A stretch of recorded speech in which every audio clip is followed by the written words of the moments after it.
ഇന്നത്തെ വിഷയം പപ്പടം.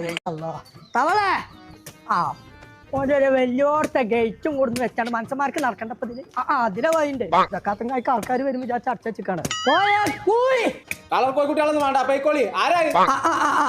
വെറുതെ മീൻകാരുടെ അടുത്ത് മീൻ വാങ്ങി ഇന്നൊന്ന് ഇച്ചൂടെ പലച്ചക്ക് നുള്ളി തിന്നാ പോയേ മാസിയ ഉമ്മരത്ത് കിടന്നുകാണ്ട് ഒരാൾ ആർക്കണില്ലേ അത് കേൾക്കണി ചേച്ചി അന്ന് പോയാ കാരാന്ന് ഞാനോ വേണ്ട ഇപ്പത്തെ കുട്ടികളോടൊന്നും പറയാൻ പാടില്ലല്ലേ പോയല്ലേ ഇവിടെ അസ്സലാമലൈക്കും. അസ്മാബി പോയതൊക്കെ എന്നോട് പറയുന്നു. അസ്മാബി പോയതല്ല അസ്സലാമു അലൈക്കും എന്നാ പറഞ്ഞത്. വാലൈക്കും മുസ്സലാം. ഇരുപത്തേരാ പൈസ കൊടുക്കൽ തുടങ്ങിയിട്ടില്ല. ഇത് പോയിക്കോ, ഞാൻ പിന്നെ പറയണ്ടേ. അതല്ലേ മറിയാവുന്ന രാവിലെ തന്നെ തുടങ്ങിക്കണേ. എന്ത് പപ്പടം തിന്നാൽ എത്തിക്കോ സമ്മാനം കിട്ടുന്നുണ്ട് എന്ന് പറഞ്ഞാണ്ട് ഒരു പേപ്പറിനുള്ള കഥ അടിക്കാം. ഞാൻ വായിച്ചു പറഞ്ഞുതരാം എനിക്ക് എന്താ വേണ്ട വെച്ചാൽ. പടച്ച തമ്പുരാനെ നീർക്കോലിയായിട്ട് ട്രസ്റ്റാ